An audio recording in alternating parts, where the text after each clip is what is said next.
Imagine waking up with a knife in your hand, blood on the floor, and a body right next to you. You just killed someone. But you don't remember any of it because you were asleep the whole time. Welcome to the Sleep and Dream Iceberg. Tier 1. Sleep Talking. Picture yourself sleeping peacefully, dreaming about whatever your brain decides to serve up that night.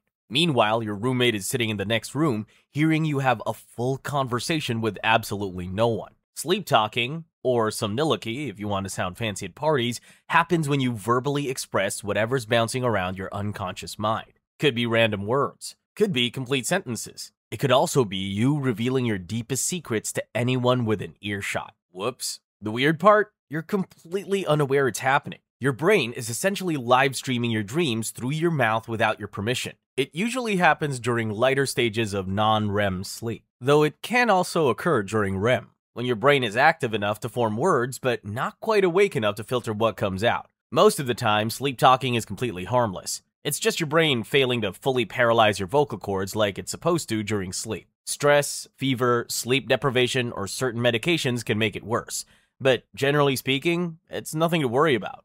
Although you're planning to keep secrets, maybe invest in sleeping alone. Sleep talking is your brain betraying you in minor ways, but this is only the beginning. In Tier 3, we will discuss a condition where people can eat full meals while they're completely unconscious. Nightmares. We've all been there. You're being hunted by something you can't see. You're falling into the abyss. Or you're watching someone you love in danger, but you can't lift a finger. And just when you think it can't get weirder, you're suddenly back in high school with an exam you didn't prepare for. Or worse, you're naked. You wake up heart pounding, drenched in sweat, and for a few awful seconds, you're convinced it actually happened. But then you realize you just had a nightmare. Nightmares are your brain's ways of working through stress, anxiety, and fear, mostly during REM sleep, the stage where your most vivid dreams happen. They also tap into memory and emotion processing, which partly explains why people with trauma or mood disorders tend to get them more often. The thing about nightmares is they're not random. Your brain is actually working through stuff, like some kind of twisted overnight therapist. Stressful day at work? Nightmare about failing. Watched a scary movie? Your brain remixes that content into something even worse. Dealing with trauma? Yeah. Your nightmares might replay variations of that traumatic event over and over. Occasional nightmares are normal. Everyone gets them. But when they become frequent or severe, they can seriously mess with your sleep quality and mental health. Before you know it, you start dreading bedtime like it's a dentist appointment. Lucid dreaming. Now for something that's actually cool amidst all this sleep chaos. Imagine you're dreaming. Suddenly, mid-dream, you realize, wait, this is a dream. I'm dreaming right now. And with that realization, everything changes. You can fly. You can teleport. You can do literally anything because you're conscious inside your own dream, aware that none of it's real. That's lucid dreaming. When you become self-aware within the dream state, the experience can be incredibly vivid. Colors seem brighter. Sensations feel real. You can make conscious decisions about where to go, what to do, and even who to talk to. Some people use lucid dreaming for creative problem solving or just for fun. Want to explore an alien planet? Done. Want to have a conversation with someone who's passed away?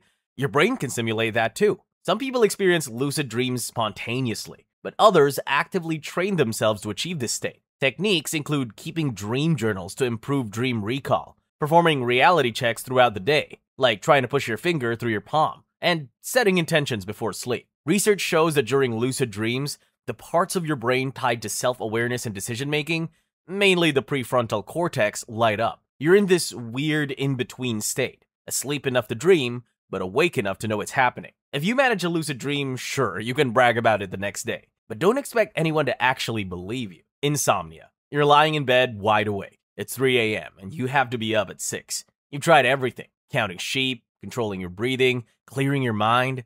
Nothing works. Your brain just won't shut off. You're exhausted, but somehow can't cross that threshold into sleep. Welcome to insomnia.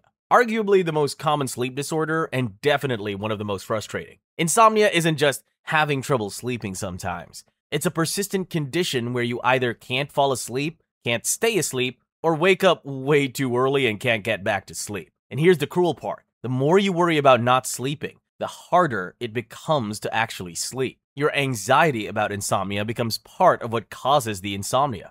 There are two main types. Primary insomnia isn't directly linked to other health conditions. It's just your brain refusing to cooperate with sleep. Secondary insomnia, on the other hand, is caused by other factors. Things like medical conditions, medications, depression, anxiety, chronic pain, or even just really terrible sleep habits. The effects go way beyond just feeling tired. Chronic insomnia messes with your concentration, memory, and decision-making. It also affects your mood, making you irritable and emotionally reactive. Long-term, it increases your risk of serious health problems, cardiovascular disease, obesity, diabetes, and mental health disorders. Treatment for insomnia usually involves cognitive behavioral therapy, which helps retrain the brain to associate bedtime with rest instead of stress. You'd have to keep a consistent sleep schedule, turn your bed into an actual sleep zone, and ditch the late-night doom scrolling. There are medications too, but they're mostly a short-term fix, because asking pills to babysit your sleep forever never ends well. Tier 2. Sleepwalking. Somnambulism. You wake up in the kitchen holding a box of cereal you don't remember grabbing. That's the mild version. If you're unlucky, you're not in the kitchen at all. You're standing outside in your pajamas on the driveway or halfway down the street, staring back at your confused neighbors wondering how you got there in the first place. Sleepwalking is exactly what it sounds like. Walking around and performing activities while you're fully asleep. Your body's moving. Your eyes might even be open, but nobody's home upstairs. The lights are on, but there's no one at the controls. You're completely unconscious. It typically happens during deep, non-REM sleep, usually within the first few hours after falling asleep. Episodes can last anywhere from a few seconds to half an hour. Simple sleepwalking might just involve sitting up in bed or wandering around your room. Complex sleepwalking, though, is an entirely different story. People have cooked meals, driven cars, and even committed violence, all while completely asleep with zero awareness or memory of their actions afterward. It rarely happens, but it's not unheard of. The most unsettling part of all of this is that sleepwalkers are really good at getting around obstacles, opening doors, and interacting with their environment, all while their conscious mind is offline. They might have their eyes open and appear awake, but trying to wake them can be difficult and potentially dangerous. If you succeed, there's a chance that they'd become confused or aggressive. Sleepwalking is more common in children, which explains why parents often sleep with one eye open and both ears working overtime. But adults experience it too, especially under stress, sleep deprivation, or when taking certain medications. Most people outgrow it, but for some, it continues into adulthood. Sleepwalking is pretty tame, but you shouldn't relax just yet. In Tier 4, we'll dive into sleep paralysis, the state when your body refuses to move even though your mind is awake. REM sleep. Let's talk about the stage of sleep where your brain goes absolutely wild. REM stands for rapid eye movement, named for the way your eyes dart around beneath your closed eyelids like you're watching a high-speed tennis match.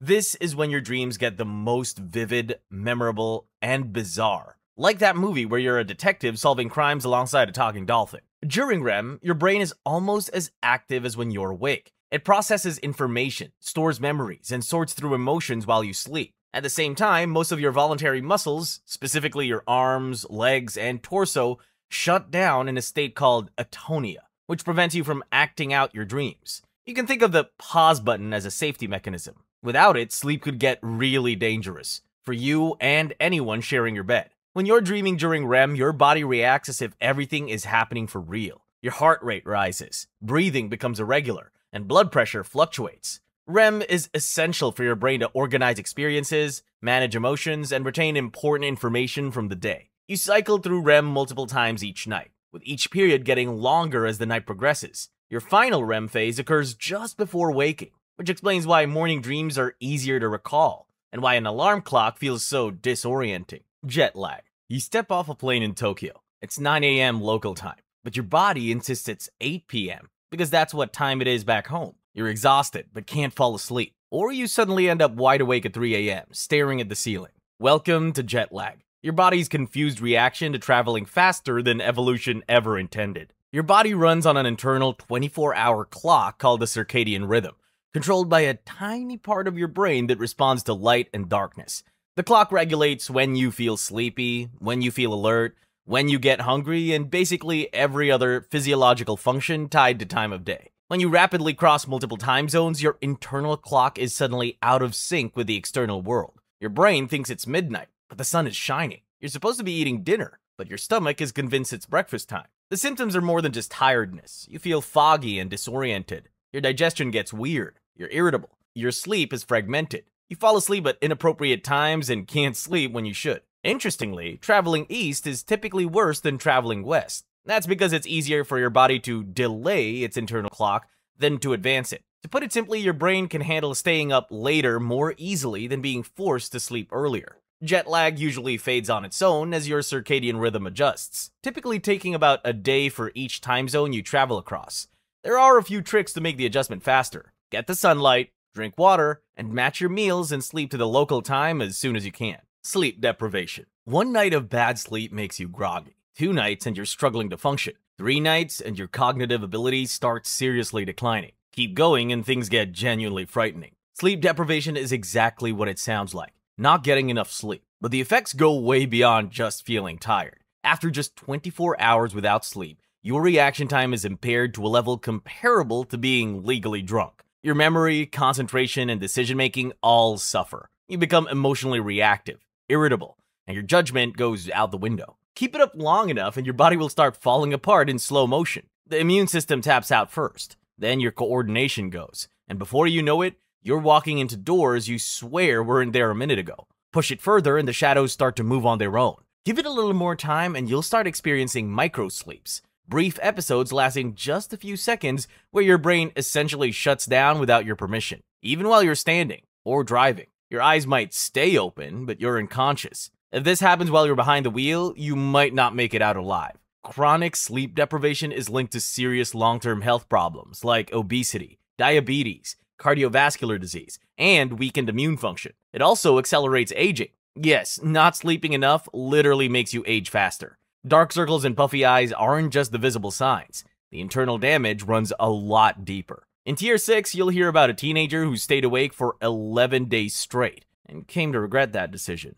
Tier 3. Sleep eating. Nocturnal eating syndrome. You wake up to a kitchen that looks like a tiny tornado hit it. Empty containers, dirty dishes, crumbs everywhere, and your favorite snacks mysteriously gone. The weird part? You have no memory of any of it. You were asleep the whole time. This is sleep-related eating disorder, sometimes called nocturnal eating syndrome. It's a parasomnia where people prepare and eat food while they're asleep. They can shuffle into the kitchen, open cabinets, make food, and sometimes even cook full meals with zero awareness.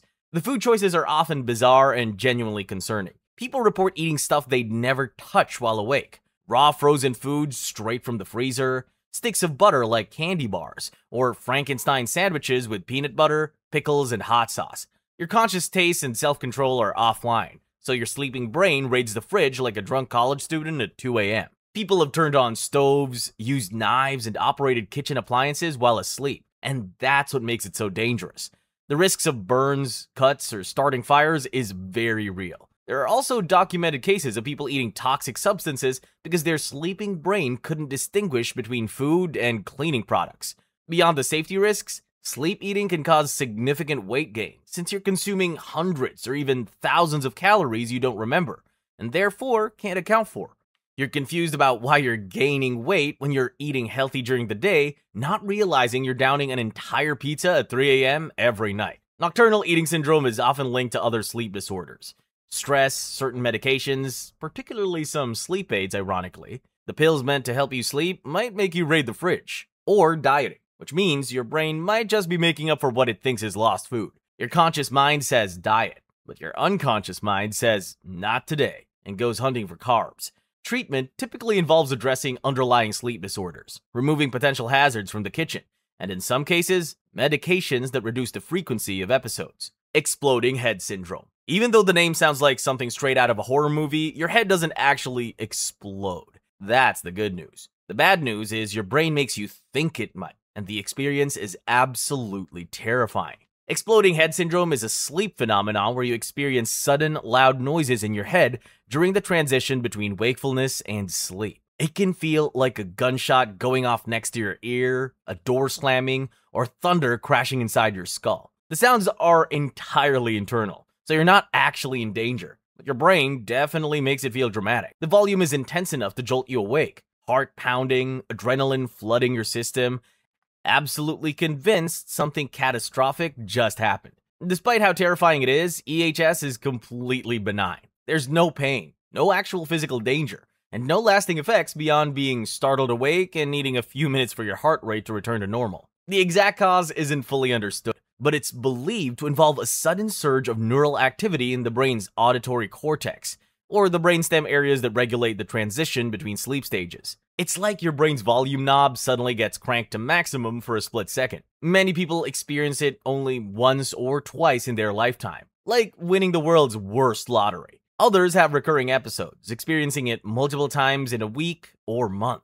The syndrome part of the name makes it sound more serious than it is. Really, it's just your brain misfiring during sleep transitions and creating phantom sounds. Alarming? Absolutely. Dangerous? Not at all. Annoying as hell? You bet. Earlier we talked about regular sleepwalking, but sometimes it gets a lot darker. In rare cases, sleepwalking turns violent. Some people don't just wander, they lash out. We're talking fists flying, knives swinging, and sometimes someone ends up dead while the attacker is still fast asleep. The umbrella term for these behaviors is automatism, which basically means actions performed without any conscious control. Think of it like your body driving the car while your brain forgot to show up for the trip. One of the most famous cases is Kenneth Parks in 1987. He got in his car, drove 14 miles to his in-laws' house while asleep, killed his mother-in-law, and attacked his father-in-law. In court, he was acquitted after experts showed he really had been sleepwalking. He had no history of violence, no clear motive, and was genuinely horrified when he realized what he'd done. Episodes like this can be triggered by a mix of things: sleep deprivation, stress, trauma, alcohol, certain medications, or other sleep disorders. Most of the time, the sleepwalker isn't choosing a target at all. They're just reacting to whatever their brain is serving up in dreamland. The intruder they're fighting might actually be their partner in bed. That's when it goes from weird to horrifying. Cases of sleepwalking violence raise ugly questions about free will and blame. If your brain commits a crime while you're unconscious, who's actually responsible? You or the malfunctioning hardware? Either way, sleep specialists don't take it lightly. They tell people with violent parasomnias to secure doors and windows, lock up weapons, and clear the room of anything dangerous before going to bed. Sometimes they're even advised to sleep in separate spaces and get medical help fast. Violent sleepwalking is rare, but it's a good reminder that even sleep, the one time you're supposed to be safe from yourself, can sometimes turn against you. Tier 4. Sleep paralysis. You wake up, or at least that's what it feels like. You can see your room, you know where you are, but something's off. Your mind is awake, but your body is still on do not move mode. You try to lift your arm, nothing. You try to talk, nothing. You try to scream and not even air comes out. You're fully aware, but you're locked in place like someone unplugged your body. And then you realize you're not alone. Sleep paralysis takes a simple sleep glitch and turns it into horror. Most people don't just feel stuck, they start seeing things. Not fuzzy shapes or weird vibes, but full-on, crystal-clear stuff that feels completely real. A tiny part of your brain might whisper, "This is not real," but the rest of you is sure you're about to die. A lot of people start with the same feeling. There's something in the room. You can't see it, but you know it's there. It feels like whatever it is standing in the corner, watching you, waiting. Your heart's pounding. Your skin feels electric, and you can't do anything about it because you can't move. Sometimes it doesn't stay in the corner. People have reported seeing a dark, human-shaped figure in the doorway, at the end of the bed, or right next to them. It might stay still. It might slowly walk closer. It might lean over, sit on the edge of the bed, or even bring its face close to yours. The possibilities are endless. Then there's the chest pressure. It feels like something heavy is sitting on you. Breathing suddenly feels hard and shallow, like someone is pinning you down. That's where all the old stories come from. Witches, demons, the old hag, even a lot of alien abduction stories. Same symptom, different folklore. Sleep paralysis can explain most of it, but when it's happening, you're not thinking, "Ah, yes, this is a REM-related motor inhibition issue." You're thinking, "Something is on my chest and I'm about to die." The episodes don't actually last long. Many of them are over in seconds or maybe a couple of minutes, but while you're in it, time stretches. You're stuck. You can see the room. You can see or feel something there, and you can't move, talk, or even twitch. It's a very specific kind of trap. The hallucinations aren't random either. Your brain pulls them from what you already know. In older Europe, people saw demons and night hags. In modern times, a lot of people report shadow people or gray aliens. In Japan, there's even a word for it, kanashibari, and people often describe it as a vengeful spirit holding them down. Under the hood, it's pretty simple. During REM sleep, your brain shuts your muscles off so you don't act out your dreams.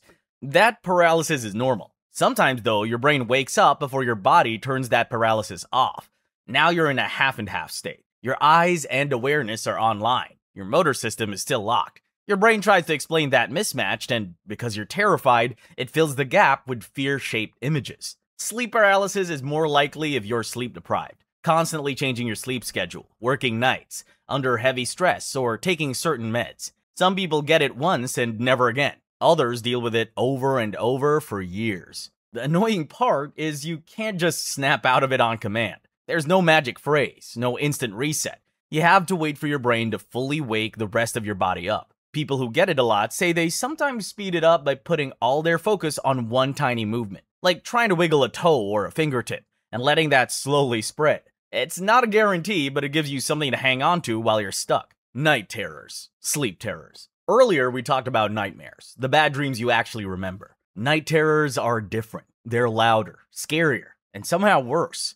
Picture this. You're asleep, and then you hear blood-curdling screams from your kid's room. You rush in to find them sitting upright, eyes wide open, face frozen in terror, screaming like they're being murdered. You try to confront them, but they don't respond. They don't even seem to see you.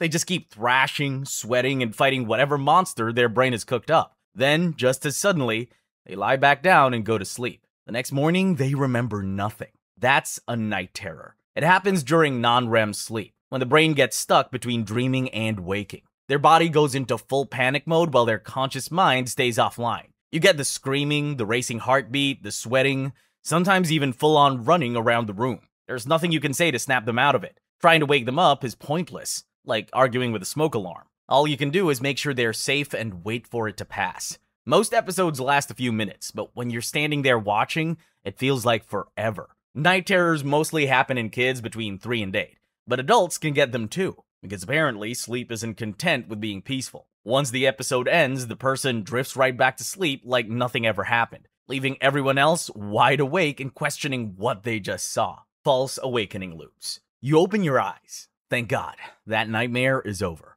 You get out of bed, go to the bathroom, and start your morning routine. Everything feels normal. Then something seems off. Your reflection looks wrong. The room is slightly different, and that's when you realize you're still dreaming. You wake up again, for real this time. Or so you think. You're back in bed, so you get up and start your routine again. This time you make it further. Maybe you're eating breakfast or getting dressed before it dawns on you. You're still dreaming. This cycle repeats again and again and again. Welcome to false awakening loops, a psychological trap where you repeatedly wake up while still dreaming, unable to determine what's real. The experience is profoundly disorienting. Each false awakening feels completely convincing. Your environment looks right. Physics work normally. Everything seems real until it doesn't. And each time you wake up again, your confidence in what's real erodes further. Some false awakening loops involve just 2 or 3 cycles.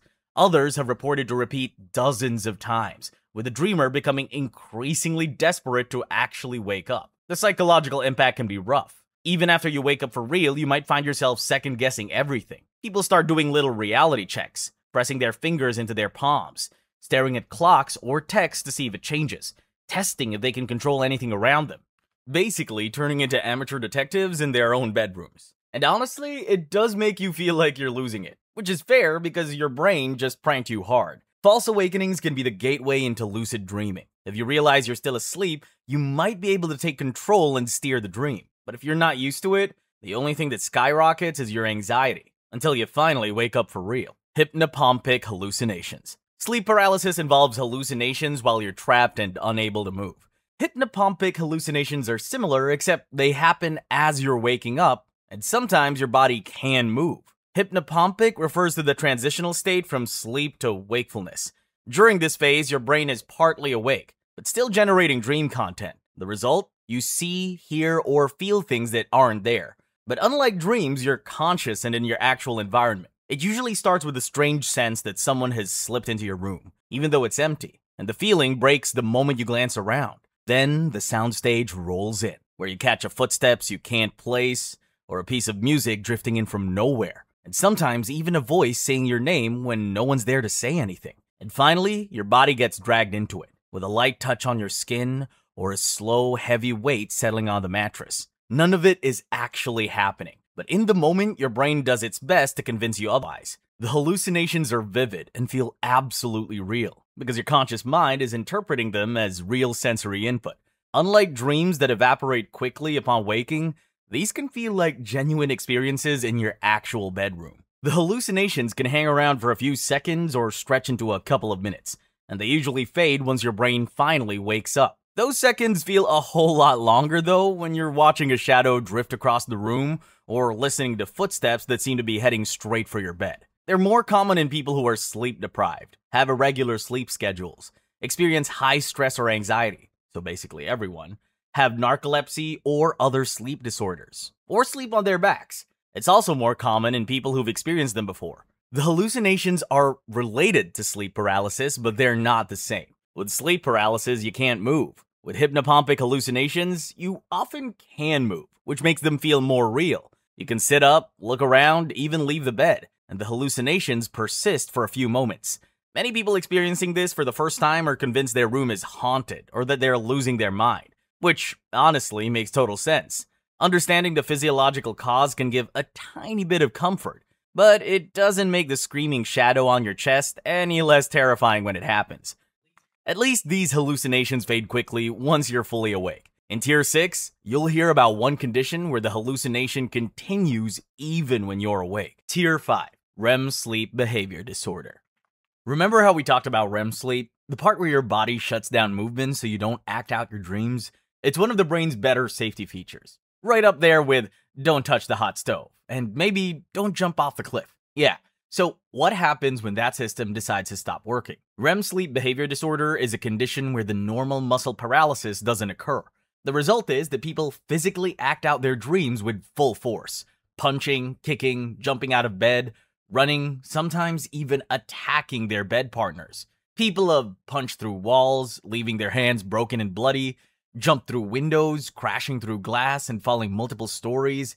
They've also fractured bones, their own and their partners, during violent episodes. All of these have led to severe injuries requiring hospitalization, including concussions, broken ribs, and worse. The sufferer is completely asleep during these episodes. They're responding to dream content, usually fighting off attackers, defending themselves, or fleeing danger. In their dream, they're the hero fighting the monster. In reality, they're beating their confused, terrified spouse who woke up to being punched in the face. What makes RBD especially tragic is that some of the people who get it are the sweetest, most gentle souls you could meet. People who would never dream of hurting anyone, except in their sleep, literally. Unlike sleepwalking, which happens during non-REM sleep, RBD strikes during REM, the stage where dreams are extra vivid, emotional, and apparently prone to violence. Those dreams are usually threatening or intense, and the body responds exactly as it would if the threat were real. RBD is more common in men over 50, but women and younger people can get it too.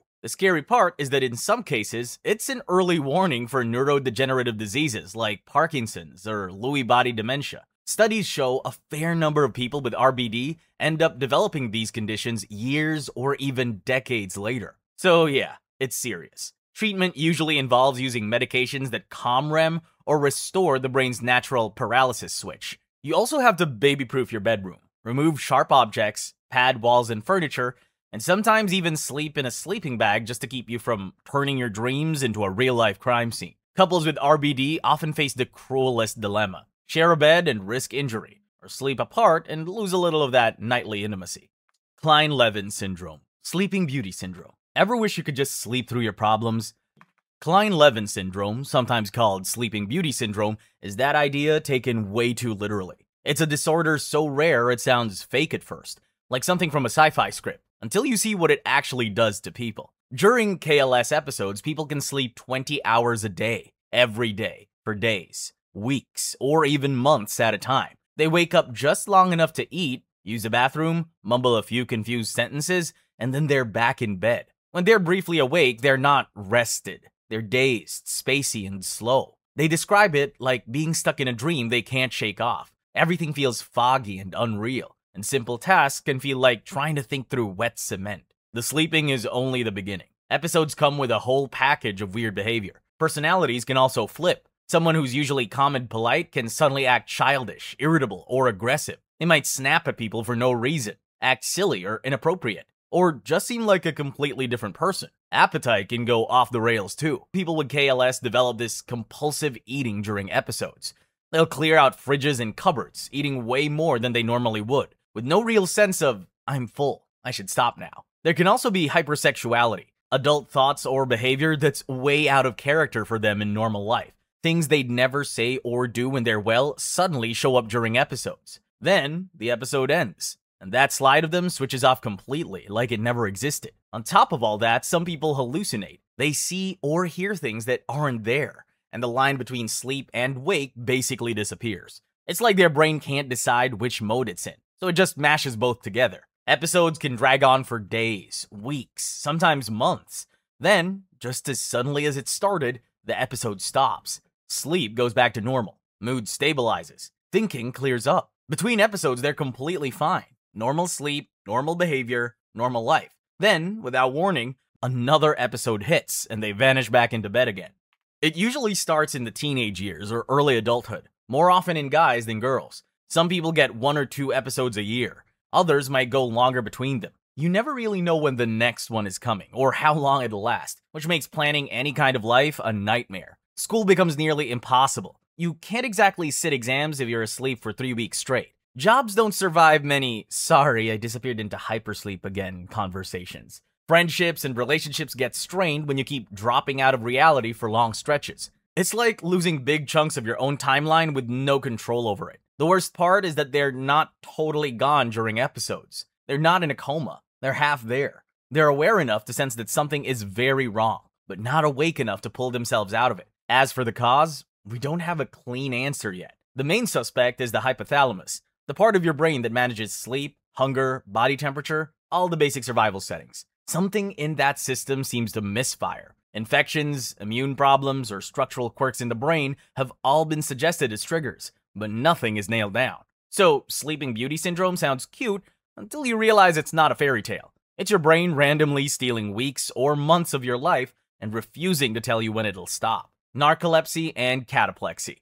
Narcolepsy is a neurological sleep disorder that makes you feel overwhelmingly sleepy during the day, no matter how much you sleep at night. People with narcolepsy can suddenly doze off in the middle of a conversation, while eating, or even while walking down the street. It's like your brain hits the snooze button without warning. But narcolepsy with cataplexy is an entirely different ballgame. It's when strong emotions literally make your body betray you. Cataplexy is the fancy term for sudden muscle weakness triggered by emotions. Laughter, surprise, anger, excitement, you name it. You can get drooping eyelids, slurred speech, knees buckling, or even a full body collapse, all while your mind is perfectly awake. You remain conscious during cataplexy, your mind is alert and aware, but your body goes limp. Essentially, you're a conscious person trapped in an unresponsive body. Sound familiar? You can think of it as daytime sleep paralysis triggered by emotions instead of sleep transitions. You're awake, aware, but helpless. Episodes can last anywhere from a few seconds to minutes. Mild attacks might start small, a little weakness, a droop in your face, shaky knees, or whatever you were holding suddenly hitting the floor. The severe cases are less polite. You drop straight to the ground, fully conscious, but locked inside a body that won't cooperate. So you just lie there, waiting for your muscles to reboot and hoping no one mistakes you for roadkill. Now imagine living with this condition. Every strong emotion turns into a potential threat. Laughing too hard at a joke and your legs might give out. Get excited about good news and you'd better hold on to something. Anger doesn't help either. One surge of adrenaline and you could be on the floor. Narcolepsy, with cataplexy, is caused by the loss of hypocretin-producing neurons in the brain. Hypocretin regulates wakefulness and REM sleep. Without it, REM sleep spills over into your waking hours at random.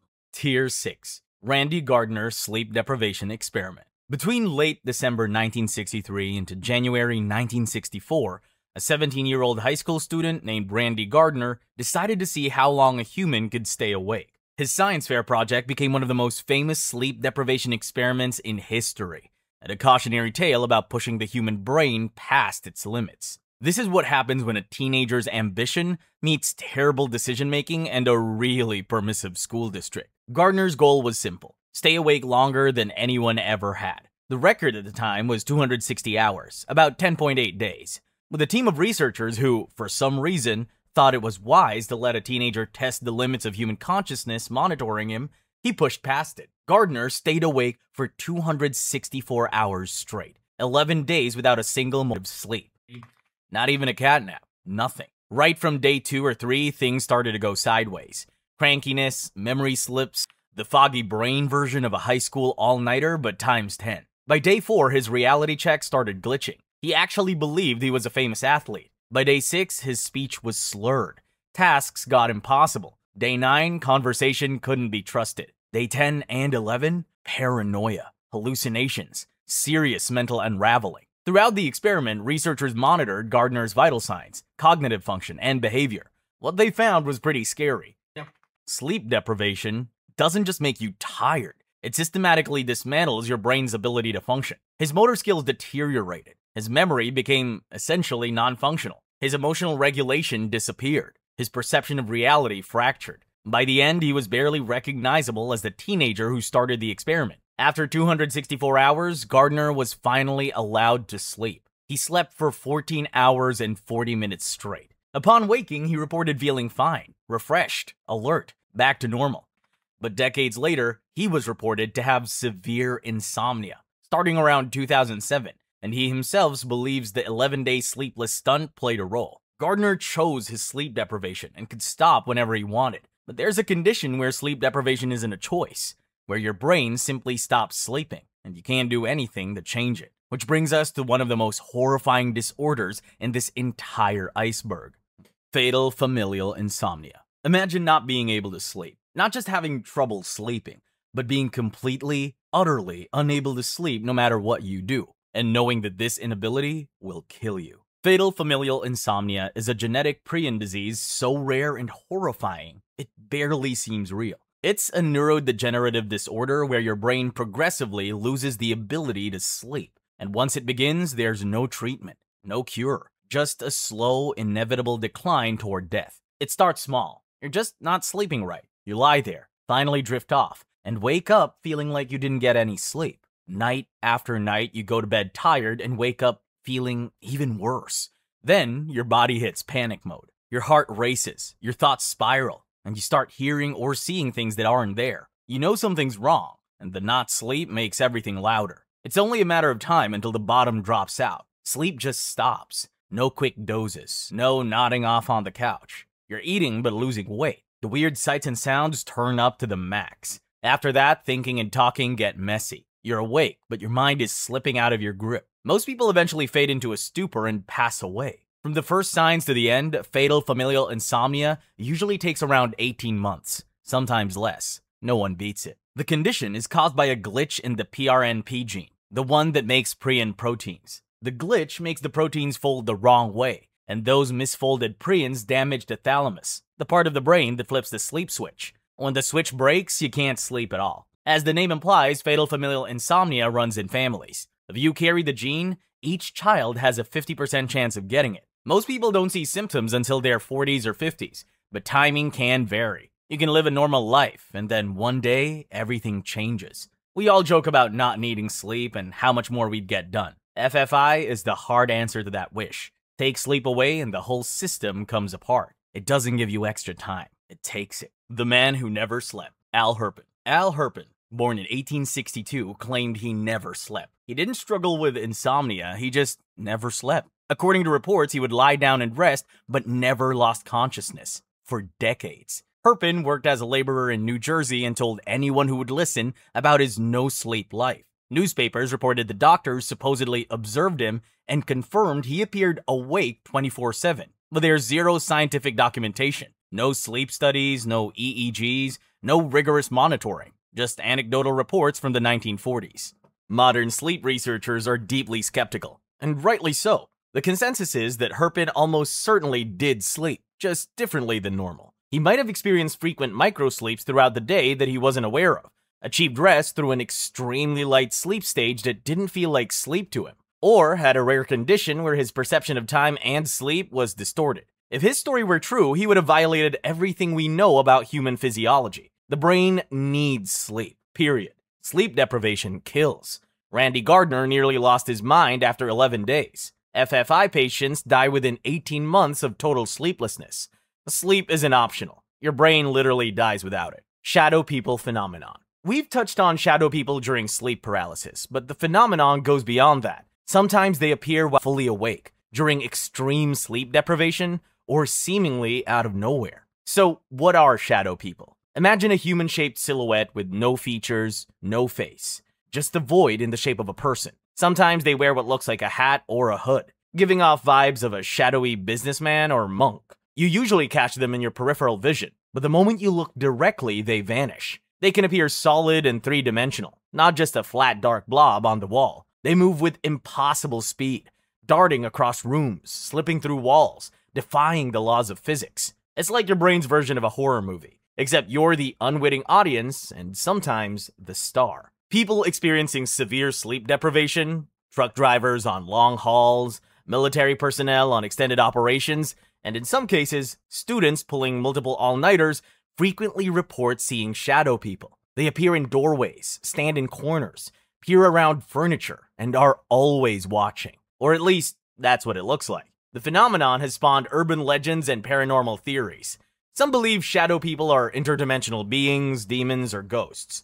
Others think they're hallucinations caused by sleep-deprived brains trying to interpret unclear visual information. The neurological explanation is pretty interesting. Your brain's pattern recognition system is hyperactive. When sleep-deprived, stressed, or in certain altered states, your visual cortex becomes more likely to interpret shadows, light patterns, and peripheral movement as human figures. To put it simply, your brain would rather falsely identify a threat than miss a real one. Better to see a person who isn't there than to miss a predator that is. And as far as shadow people go, the Hat Man is by far the most popular. People all over the world, from different cultures and eras, report seeing the same entity. A tall, shadowy figure wearing a wide-brimmed hat or fedora, usually with a long coat. The consistency is kind of creepy. Even folks who've never heard of shadow people describe him the exact same way. Same hat, same coat, same ominous vibe. Is it proof of something paranormal? Maybe. Or maybe it's just your sleep-deprived brain freaking out under stress,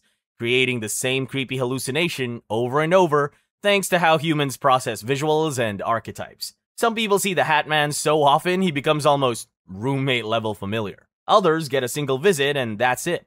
A few claim he interacts with the environment, opening doors, moving objects, but of course, those reports are impossible to verify. Bottom line, if you see a tall shadow in a hat, you probably don't want to ask him to borrow sugar. Your brain might be messing with you. PTSD nightmares. Post-traumatic stress disorder affects combat veterans, assault survivors, accident victims, first responders, and abuse survivors. Basically, anyone who's experienced or witnessed severe trauma. And one of the most debilitating symptoms is the nightmares. These aren't your usual bad dreams.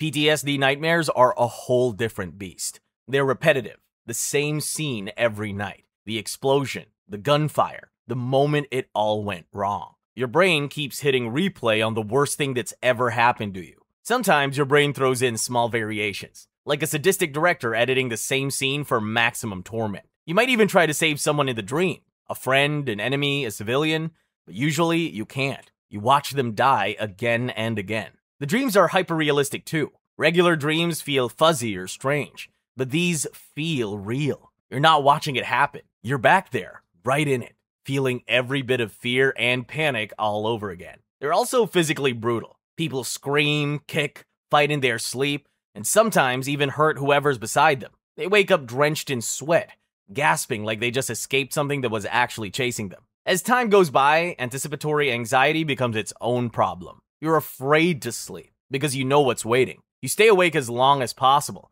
exhausted but terrified of closing your eyes. When you finally crash from exhaustion, the nightmare is there. It's inescapable. Some sufferers develop severe insomnia as a defensive measure. If you don't sleep, you don't dream. But chronic insomnia has its own devastating health consequences. Basically, you'll be choosing between psychological torment and a slowly self-destructing body. Sleep should be where we escape our problems. For PTSD sufferers, sleep is where their worst problems live. Dream remote viewing. Some people swear they dream about things before they happen. A plane crash in the night before it makes the news. A phone call from a friend right before they actually call. A death before anyone tells them the news. Stuff like that. Dream remote viewing is basically the idea that your brain can pull information from the future or places you've never been while you're asleep. It sounds like pure pseudoscience, and most sleep researchers treat it that way. But the reports keep coming. So let's walk through it. People who have precognitive dreams don't describe them as normal blurry dreams. They say they feel too sharp, too detailed. You remember things like the exact layout of a room you've never seen, a stranger's face, or a specific phrase that plays out word for word. It doesn't feel like random dream nonsense. It feels like an early access preview of something that hasn't happened yet. There's usually a weird emotional weight to it too. The dream doesn't feel casual, it feels important. You wake up with that "this meant something" feeling, even if you can't explain why. Then later, when something in real life lines up with it, your stomach drops. Now you're standing in a scene you've already seen. And it's hard to write that off as coincidence, even if you know you probably should. For some people, it doesn't just happen once. The same kind of dream keeps showing up. Similar warnings, similar symbols, similar situations. After a while, it stops feeling like static and starts feeling personal, like something or someone is trying to tap you on the shoulder. The boring explanation is actually pretty strong. Your brain dreams about thousands of things over your lifetime. Most of those dreams are forgotten. Every now and then, purely by chance, one of those dreams lines up with something that happens later. Because it matches, you remember it. All the wrong predictions vanish from memory. That's confirmation bias. Throw enough darts at a wall and a few will hit the bullseye. Those are the ones you talk about. On top of that, many dreams are so vague they can be retrofitted to almost anything. You dream something bad happens to someone you know. That could mean illness, a breakup, a car crash, losing a job, pretty much anything. When one of those things eventually happens, your brain goes, "Hey, called it." Even though the dream was so general, it never really counted as a prediction. There's also a more psychological angle. Your brain is constantly picking up tiny cues you don't consciously notice.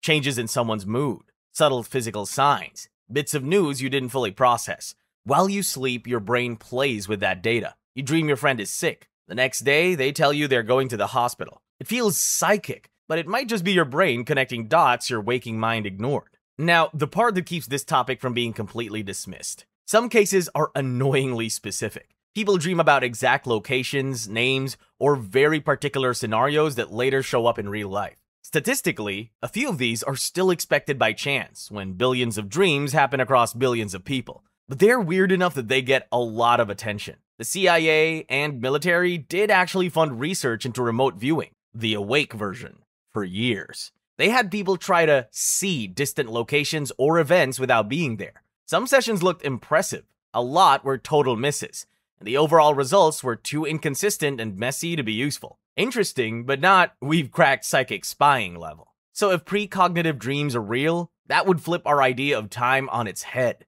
It would mean your brain can grab bits of information from events that technically haven't happened for you yet. If they're not real, then this is just your brain doing what it always does, searching for patterns, forcing connections, and turning coincidences into meaning. Either way, it doesn't feel trivial when you're the one having the dream. If you see something awful in a dream, then watch it play out in real life, it's hard not to ask, could I have stopped it? Was I supposed to? Or is my brain just spectacularly bad at timing? If it keeps happening, sleep stops being a break. It turns into a late-night screening, or "Here's Something You Can't Change," the series. You start dreading your own dreams, not because of monsters or shadows, but because you're scared they'll come true. Maybe a tiny fraction of these dreams really do tap into something we don't understand yet. Maybe they don't. For now, they're unreliable, untestable, and mostly just good at freaking people out, and keeping philosophers and Reddit threads very, very busy. Sweet dreams. And if you see next week's lottery numbers, write them down. Like, subscribe, and maybe don't fall asleep tonight.